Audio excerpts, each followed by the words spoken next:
Well, hi everyone. I'm John Ritland, and this is a retro review of WCW Uncensored 1995. Excuse me, I need to prepare myself for this. There, that should do it. This pay-per-view was fucking atrocious, and I've seen it multiple times, thankfully because of the WWE Network, which, by the way, you can subscribe to for an undisclosed price. They really need to announce that, because otherwise, how are people gonna know what they can, subscribe to and what the price will be? How are they gonna know?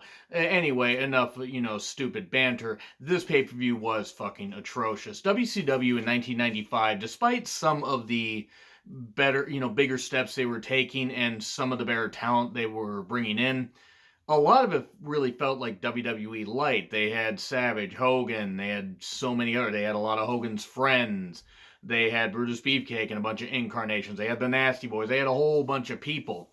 They still had a really deep roster that was building. WWE wasn't doing a whole bunch better, but my God, this pay-per-view, it's amazing that the company survived past pay-per-views like this. I can't even put into words just how bad this was. If you have not seen this pay-per-view, you are doing yourself a disservice, especially if you're around the age that I am. Because at 39 years old, there are worse ones that I've seen. I'm going to be reviewing WCW Uncensored 2000 soon. And I'm also going to be doing a lot of other retro content. You know why? Because, well, there's there's going to be a lot of free time on my hands. Anyway, we get the cheesy no rules video. No rules, everything. You can apparently shoot, stab, you can hit somebody over the head with something. You can do anything you want. You run somebody over, like in the monster truck thing. Wait, nope, that's Halloween Havoc later this year. And then they would enforce rules a little bit later. So we get a lot of interviews throughout the night. Now, the nice thing is they use video packages, to highlight these feuds and hype up the feuds and do all that stuff. But this is what they basically did. It was a lot of really, it was actually some pretty well done video packages and some interviews before each match. So we had Shivani, Heenan, and Mike Tenay kill time. And they also mentioned that Jimmy Hart, Hulk Hogan's manager, is missing. We don't know where Jimmy Hart is. Oh boy, that main event really became a mess. If you thought the rest of the card was a mess, my God, the main event was worse. So we start off with the King of the Road match. It's Blacktop Bully, Barry Darsow, as a trucker, I assume. I mean, I don't really remember the Blacktop Bully character being around very long, which is sad because Barry Darsow was a hell of a worker, versus Dustin Rhodes, a natural Dustin Rhodes. They were fighting in an 18-wheeler that had, chicken wire cage mesh stuff around it. They were fighting while a truck was driving on the road. Apparently Dusty Rhodes came up with this idea, but whoever greenlit this, whoever put out the budget for this was a goddamn idiot. Because, sure, different matches are always, it's always nice to experiment with stuff, but this was a match with two guys in the back of an 18-wheeler, trailer that was all clear and everything, and they had a helicopter with camera footage and stuff like that, and a truck running right along the side, and cops closing off the road so they could film this stuff and everything. And why was this done? This was so much money wasted. My God, this was so much money wasted. So they were again fighting in the back of a trailer. It just, good God, they got fired because both men bladed. The story goes that the agent, whoever the agent was, I believe it might have been Mike Graham, was apparently say, oh yeah, it's okay, but apparently there was a strict no blood policy and both guys got released. Now we got Goldust out of it when Dustin went to WWE, so at least there was that. Barry Darsow, however, became Hole-in-One Barry Darsow, so I wonder who won out of that. But the idea was they had to fight to the front of the truck and honk a horn to signify the end of the match. This thing only went on for about 12 minutes, maybe 13, and it felt like it went on for about 2 years.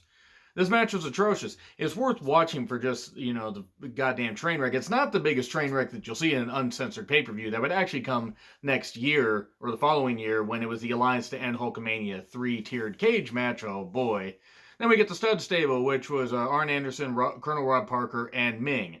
Ming is here. Everybody run. I don't care that it's 1995 and that, this pay-per-view already happened. Ming is somewhere. Run. Ming is still terrifying. Ming Haku. He's still terrifying and he's in his 60s. So they hype up the other matches that are coming up. We get Ming versus Jim Duggan in a martial arts match. Sonny Ono, who, would later become more of a flunky managing Ultimo Dragon and then various others, was the special guest referee here. It was a martial arts match, easy for me to say, Where Jim Duggan really was much more of a brawler, and this match was absolutely it was so fucking bad. Interference from Colonel Rob Parker, and eventually we got a kick from Ming that pinned Jim Duggan. This match was atrocious. And I like Ming. Jim Duggan did serve a purpose and actually was a pretty damn good worker, really good brawler. But by this point, I don't know who thought this was a good idea, but it sadly wasn't even the worst thing that would happen on the pay-per-view. I mean, that was what I thought was earlier in the show, the whole King of the Road match. Oh no, it got worse. Because then we have Arn Anderson and Johnny B. Bad with a video package. It's wrestler versus boxer. Johnny B. Bad is a boxer. Apparently he had a boxing background. And it's Arn Anderson with Colonel Rob Parker. And then you had, I think it was Rock Finnegan and as Johnny B. Bad's boxing coach and stuff like that. And it was terrible. It was fucking terrible. They had rounds in it, 3-minute rounds and stuff like that. And yes, Bad was doing worked punches and Arn was selling them, obviously, because if he had been legit hating him, he probably would have been able to hurt him as tough as Arn was. I mean, that would hurt. Arn then attacks during the intermission between rounds 2 and 3, throws him over the top rope, and then that Finnegan guy runs in and attacks Arn, and he gets thrown off, and then as round 4 is about to start, he puts the water bucket thing over Arn's head. Bad hits him. The glove is loosened. Hits him with a tape fist. Knocks him out. Arn gets beat. It was a terrible match. And I like Johnny B. Bad for the character that he was. I mean, Mark Merrill's a pretty good worker, despite that character maybe being weird. And then Arn, incredible, should have been a world champion at some point. But this match was bad. The sad thing is it wasn't the worst boxing wrestling match thing that they did. I believe that was Roddy Piper and Buff Bagwell at one point. My God, that was even worse. We then get a Randy Savage interview. He's fired up and no more Mr. Nice Guy. No more Mr. Anyway, you know the song. So we get Randy Savage versus Avalanche. Hooray for copying WWE.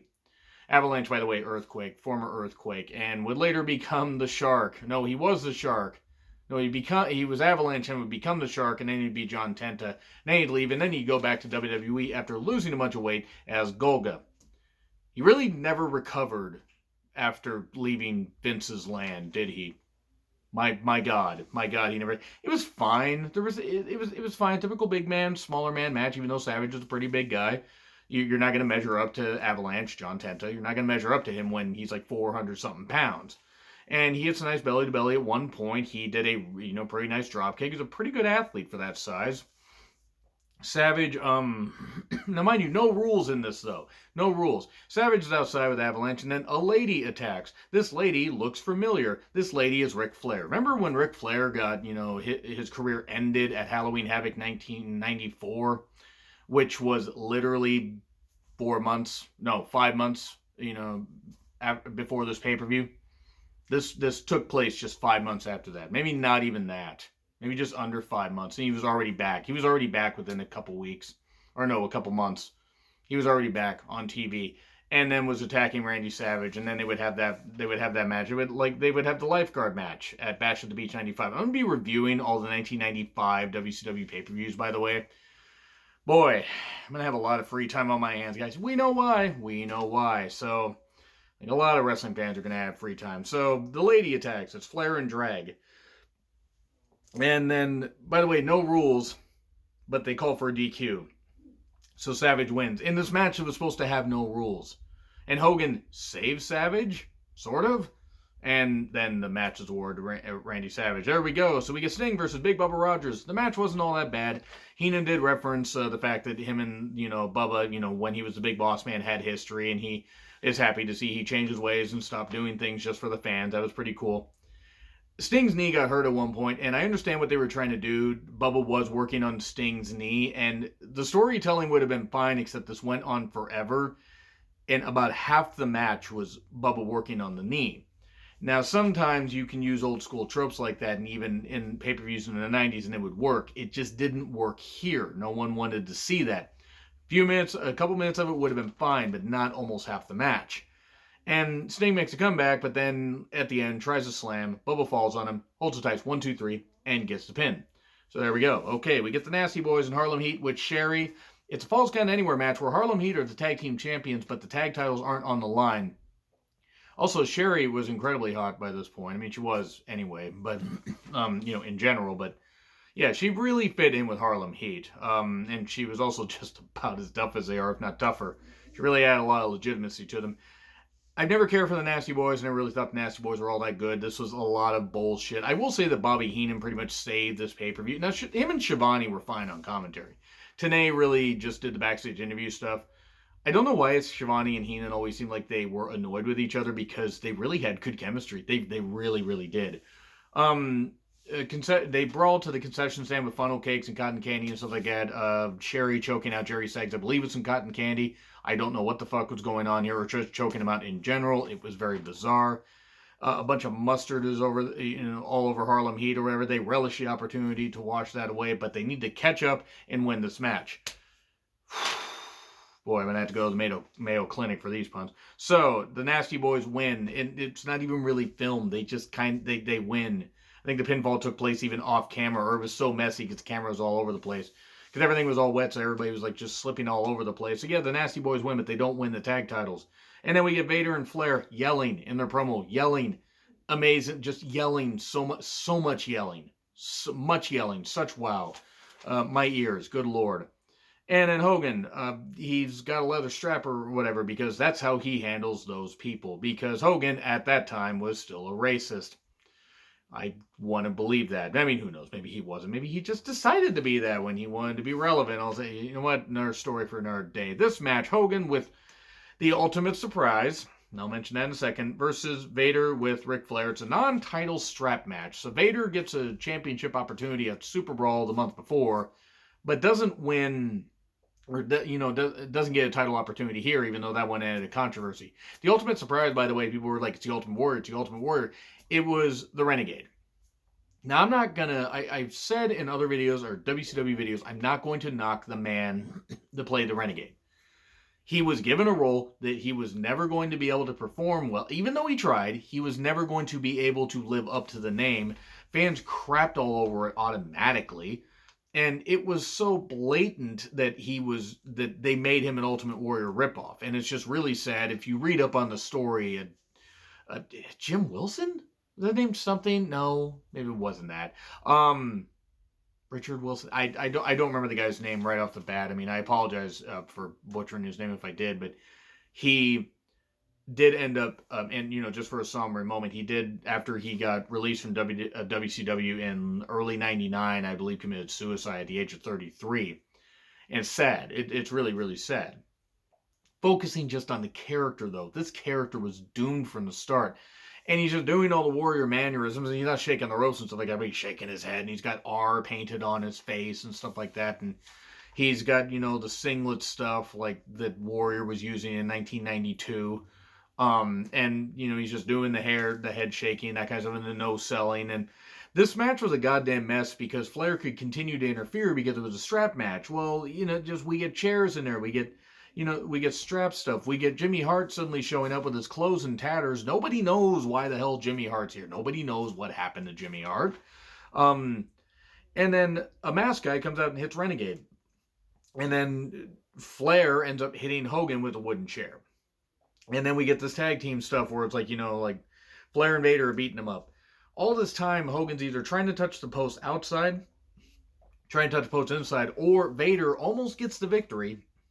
And then Flair says, hey, wait a second. Let me put Hogan's neck on this wooden chair, and then you do a dive on it. So do a somersault, and then he misses, hits the chair, and then Flair hits Hogan with another chair, and then Hogan no-sells it because Hogan must always no-sell. It's like the laws of nature that Hogan must no-sell, including his daughter dating a black man.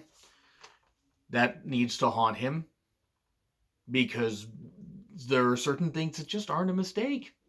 There's certain things that just aren't, and maybe you apologize and actually mean it, and then people won't knock you. But anyway, so okay, Hogan ends up, no-selling the chair, and then while Vader's outside at this point because Flair drags him outside. Hogan puts the strap on Flair. No, not like that. Woo! No, that would be bad. Actually, that would be showing a whole different type of match here and different kind of strapping action. Boy, this review got away from me. The whole point of this is Flair's not in the match, by the way. It's supposed to be Hogan taking Vader to all four corners. He straps himself to Flair and touches all four corners and wins. I don't know who the fuck booked this, but whoever fucking booked this deserves to be fired. This is absolutely ridiculous. I mean, Hogan has to win, of course, but it's like, have it where Vader's like, you know, semi knocked out and he's like, you know, kind of dragging ass and everything, and Hogan manages to get a downed Vader. But no, they couldn't do that. It totally buried everybody. I mean, nobody like benefited from this at all. And then I don't know what happened. We get a brawl. We get, you know, Vader and Flair knocking Hogan down and stuff like that, beating him up. Here comes the Renegade back. We then get the Masked Man. The Masked Man's back. Oh no, he sides with Vader and Flair and stuff like that. Then suddenly Arn Anderson comes out tied up and everything, gagged. Weird things going on in WCW at this point. And then, oh no, the Masked Man, in the video screen, by the way, because they couldn't cut back to the goddamn ring to see this, the camera work was fucking rotten here. Whoever was directing this thing was fucking terrible. The masked guy attacks both Vader and Flair. It turns out to be Randy Savage, and that's where the thing goes off the pay-per-view is already completely done anyway, and I don't know why in the world they thought this pay-per-view was a good idea. I feel bad for anybody that paid to watch this. I think if I recall correctly, I went over to a friend's house and his uncle had ordered it. So that was the deal. I think I used a little bit of my allowance and just bought my own food because I was 14 at the time. But anyway, or it's stuff I got from lawn mowing. You know what? It doesn't matter where I got the damn money. I mean, who knows? Maybe I got it through. You know what? Enough of this. This pay-per-view was goddamn awful. It was fucking rotten. This pay-per-view is goddamn terrible. It doesn't hurt to watch it at least once, but my God, you're going to want to tear your eyes out. It's so fucking bad. The sad thing, it's not even going to be as bad as some of the other 1995 WCW pay-per-views. And also, I got a review, Uncensored 2000. So anyway, agree, disagree with what I said, like, share, subscribe, Twitter handle in the description. I'm John Ritlin. I'll see you soon.